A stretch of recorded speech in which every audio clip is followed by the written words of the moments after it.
and found him outside on the doorstep in a complete panic attack. Okay, before this video starts, I just want to quickly let you all know that if there's anyone out there that wants to contact my mom for any help, she's been kind enough to let me leave her email down below. I know if there's any parents or anyone out there, it might be very helpful to just have somebody to talk to that understands. So that's leave down below. But that's it for now. Enjoy the video.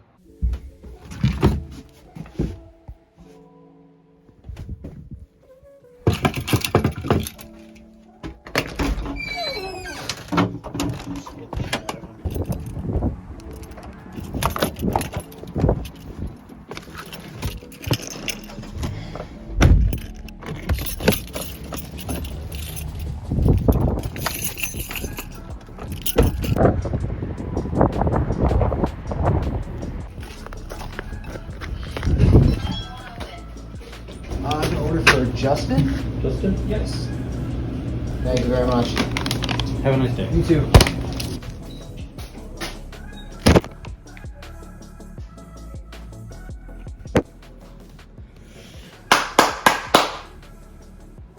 You know what the funny part is? What?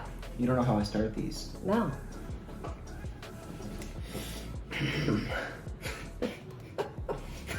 Midweek Mukbang, baby, let's go! Welcome back to another video. Today, I'm with my lovely mother. The one that birthed me out of her, yep. So, you all asked for it. So I forced my mom here to have a midweek mukbang.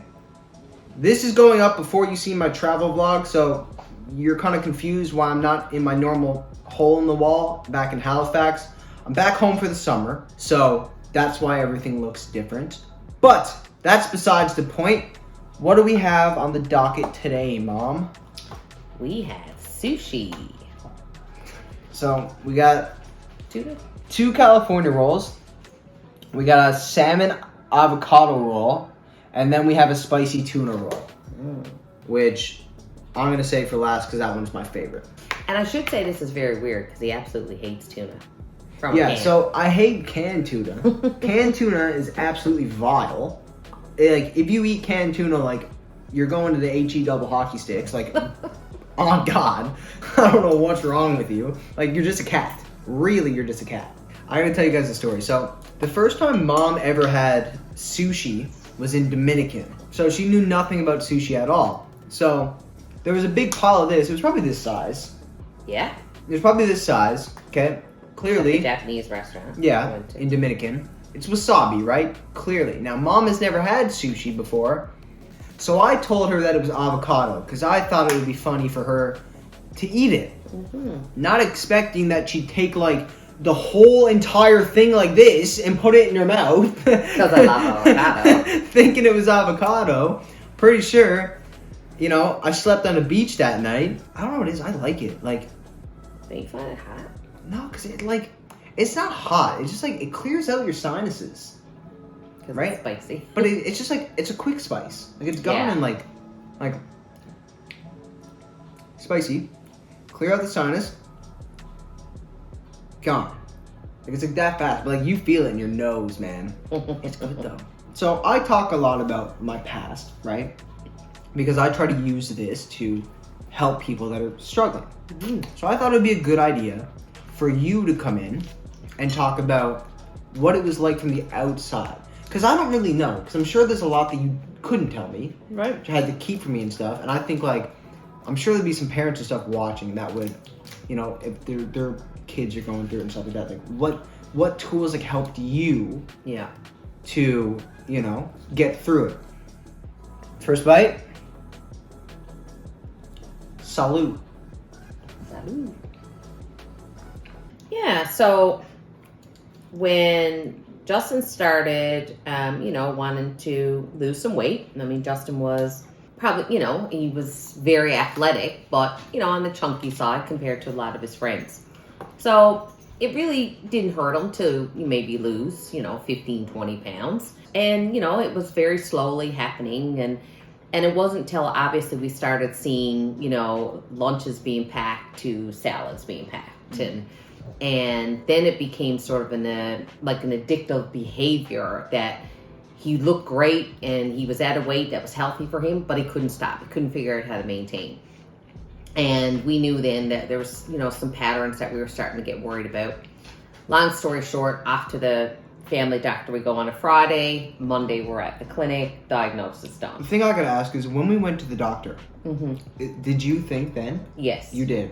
Okay, Yes. because I didn't know that's why you took me to the doctor. No, that's right. I thought it was just, so it was weird because I knew what was going on, but I didn't know you knew what was going on. Yes. You know what I mean? I thought we were going to check to see if I was anemic.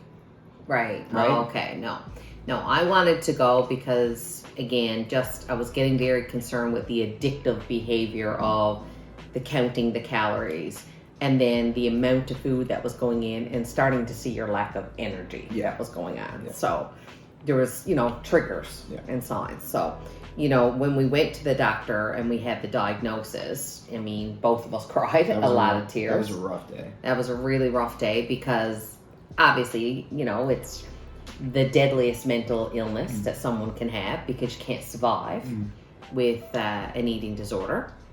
So that was, really worrisome. And it took me, I'm going to say, up to a year to not blame myself. Yeah. And one of the things that I really want to say to parents is it actually isn't your fault. You don't cause your child to have an eating disorder.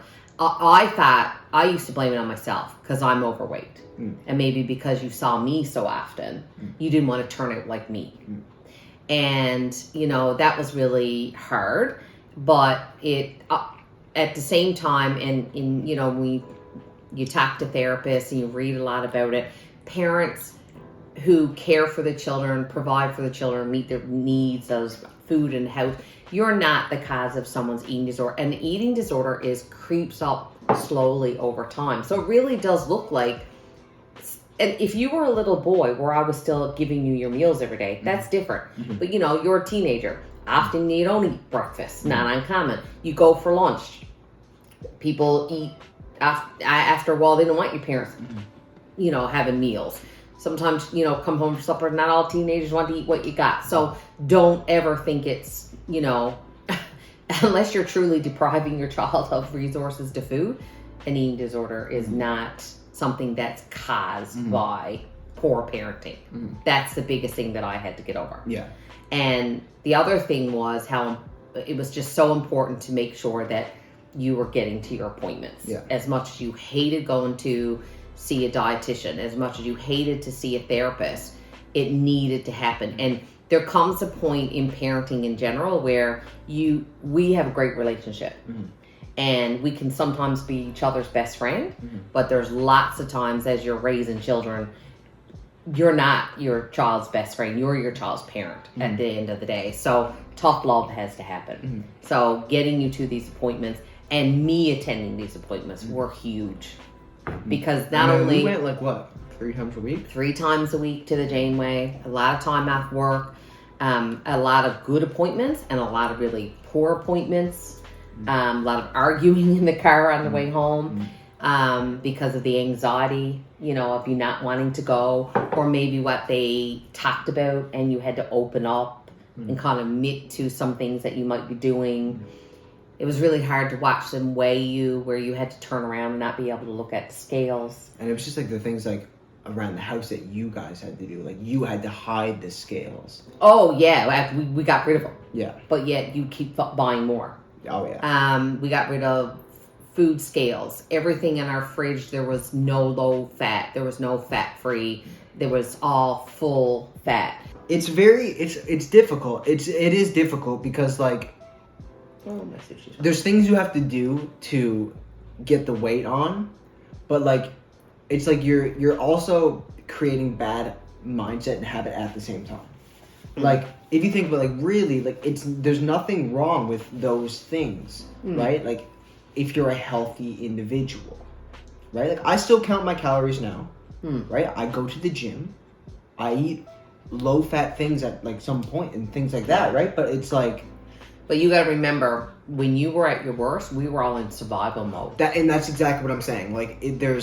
We have to get you There's a time to live. Exactly, and that's what I'm saying. Like, there's a time and a place, Right. right? Like, there's a time and a place. Yeah.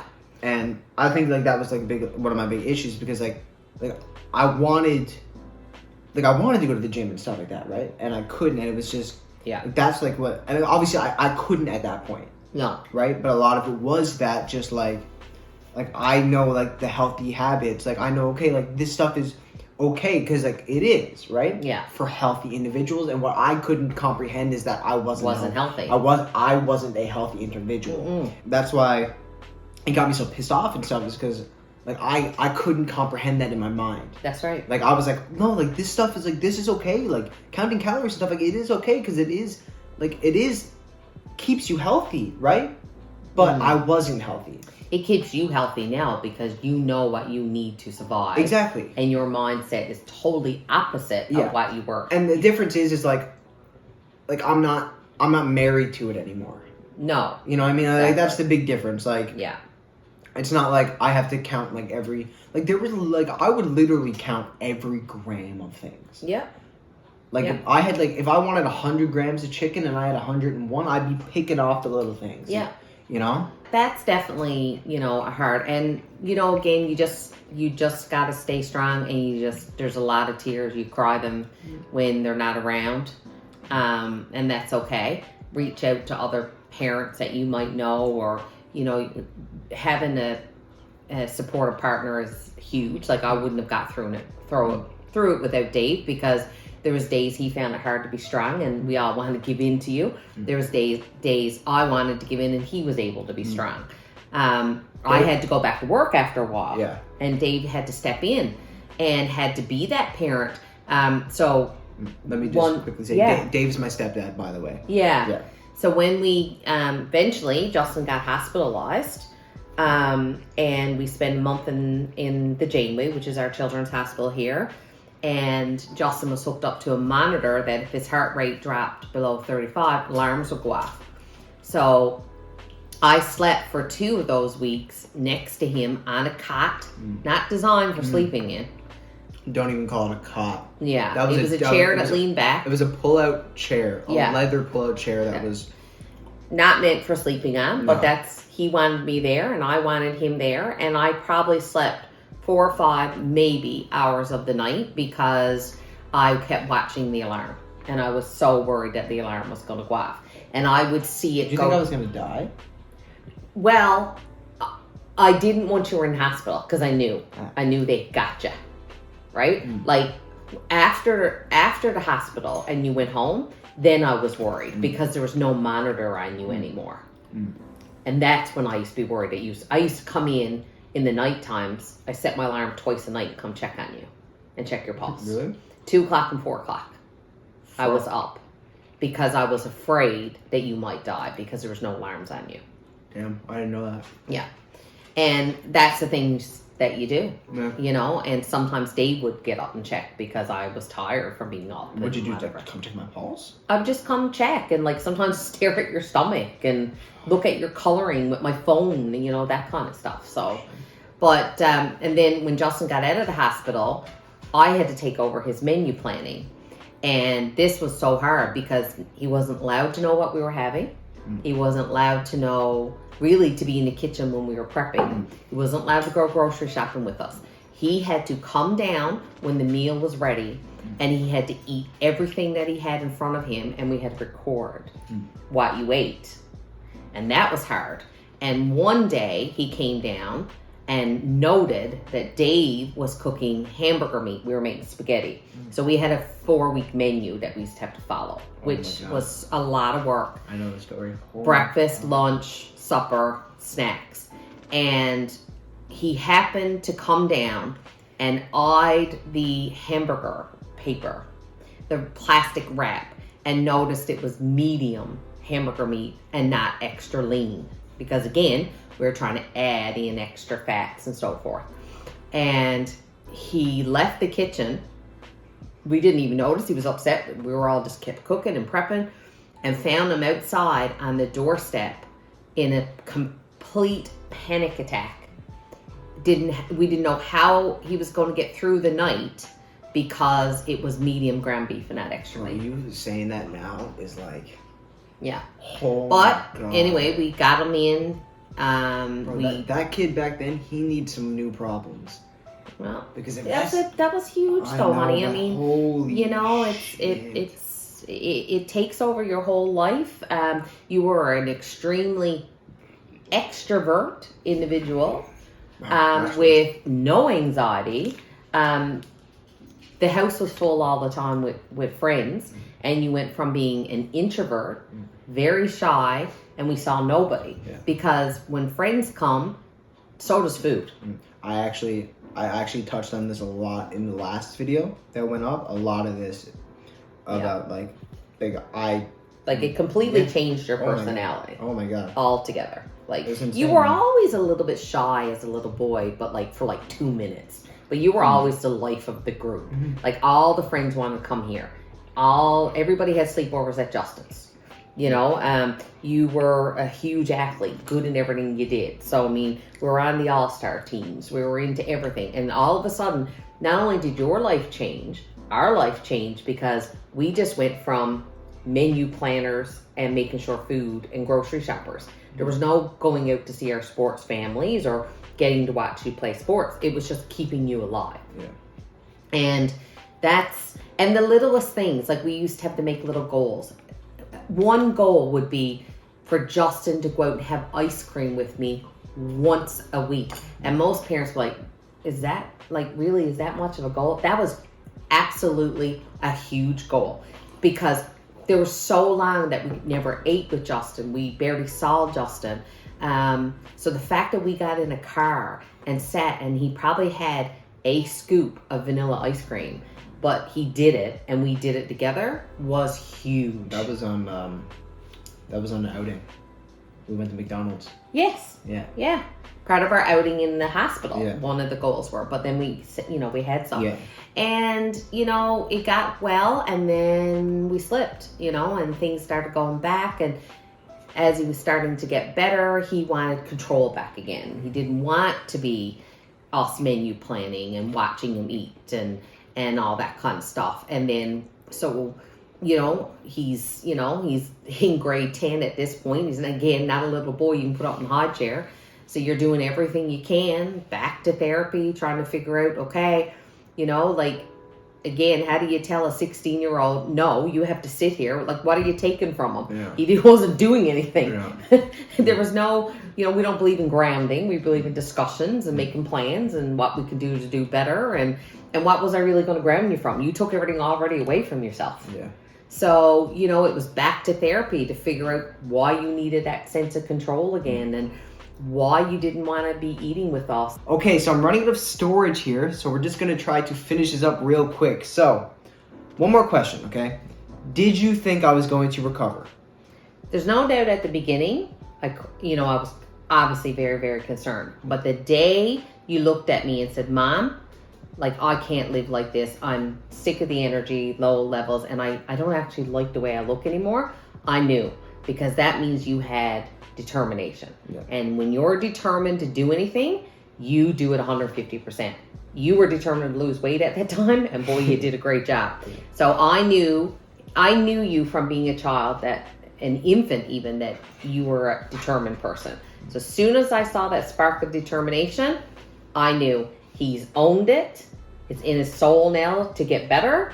And by the Jesus, you did it. And that I'm so proud of you for. So you just got to remember, if you set a goal and you want it bad enough, chase it down head on. You will get there in time. Just be patient and just go do it. So I appreciate you. Thank you. For doing this with me. It means a lot. Everyone was asking for it, so we'll have to get you on another one. I love it. We'll have to get her on another one. Sounds good. Let me know down below. Drop a like and comment down below. Mutter bye. Just comment that, and we will know that we need to get Mom back on another midweek mukbang. So that is it for this. It was fantastic. It's been a while since I've had sushi, so that was awesome. So good. I will check in with you guys in the morning to close it out, but that's it for now. I'll see you then. So that's the end of the video. I hope you all enjoyed it. If you did, please do not forget to leave without dropping a like, subscribing, hitting the post notification bell, and leaving me a comment down below. Anything you want to comment, I would love to talk to as many of you out there as I can, and it means a lot to me. Also, like I stated in the beginning, if anyone out there wants to get in contact with my mom, her email is linked down below in the description. She was kind enough to let me do that, and I know that if there's anyone out there, parents, things like that, it could be very, very, very helpful for you guys. So that's it. As always, I hope you all have a fantastic day, evening, morning, night, whenever you're watching this video, and I will see you in the next one.